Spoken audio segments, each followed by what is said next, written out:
Assalamualaikum warahmatullahi wabarakatuh. Pada video kali ini saya akan menjelaskan sumber dana dan mekanisme pembiayaan ASEAN Development Bank. Perkenalkan, nama saya Irfan Fauzi dengan NPM 20224896 kelas 2 IB18, mata kuliah Bank dan Lembaga Keuangan 2. Dosen pengampu Bapak Eli Sabta Utomo. Langsung saja ke materinya.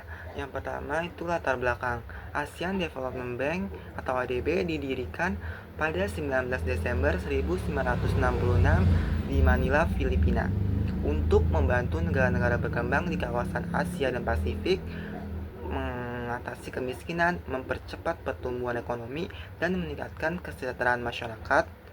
ADB juga menyediakan pinjaman, hibah, dan bantuan teknis guna mendukung pembangunan infrastruktur, pendidikan, kesehatan, energi, serta pembangunan berkelanjutan. Selanjutnya ada sumber dana ADB. Yang pertama ada modal dari negara anggota. Sumber dana utama ADB berasal dari modal yang disetor oleh negara-negara anggotanya. Setiap negara anggota diwajibkan membeli saham sesuai dengan kemampuan ekonominya. Yang kedua ada penerbitan obligasi. Sebagian besar dana pinjaman ADB ini diperoleh melalui penerbitan obligasi di pasar modal internasional. ADB juga memiliki peringkat kredit AAA itu sehingga dapat meminjam dana dengan bunga rendah dari investor internasional. Selanjutnya ada sumber pendanaan. Yang pertama, pendapatan operasional dan hasil investasi. ADB juga memperoleh dana dari bunga pinjaman yang dibayarkan negara peminjam, keuntungan investasi dana yang dimiliki, biaya administrasi proyek, dan pendapatan jasa konsultasi dan layanan lainnya. Yang kedua ada dana khusus. ADB mengelola beberapa dana khusus untuk membantu negara berkembang yang memiliki kemampuan keuangan terbatas. Dana ini berasal dari kontribusi sukarela, keuntungan ADB, ataupun pengembalian pinjaman sebelumnya. Yang ketiga ada dana kemitraan. Dana ini yang diberikan oleh negara-negara organisasi internasional ataupun lembaga lainnya kepada ADB untuk membiayai proyek atau program tertentu seperti penanggulangan perubahan iklim, pengentasan kemiskinan, pendidikan, kesehatan, dan pembangunan berkelanjutan. Dana ini dikelola oleh ADB dan digunakan sesuai dengan tujuan yang telah disepakati bersama. Selanjutnya ada mekanisme pembiayaan ADB. Yang pertama ada identifikasi kebutuhan. Negara anggota menganalisis kebutuhan infrastruktur dasar dan mengajukan sektor prioritas.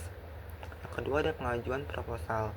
Pemerintah menyusun rancangan proposal secara terperinci, memuat target pembangunan ekonomi, analisis dampak, dan anggaran. Yang ketiga ada penilaian. Tim ahli ADB mengevaluasi kelayakan ekonomi, kepatuhan tata kelola sosial lingkungannya, serta mitigasi resiko proyek secara menyeluruh. Keempat ada persetujuan dan kontrak. Rencana kerja dipresentasikan kepada Dewan Direksi. Jika disetujui, perjanjian hukum ditandatangani beserta parameter bunga dan tenornya. Yang kelima ada pencairan bertahap. Dana dirilis dalam beberapa termin pembayaran yang disinkronkan langsung dengan pencapaian fisik di lapangan konstruksi. Yang keenam ada monitoring dan audit.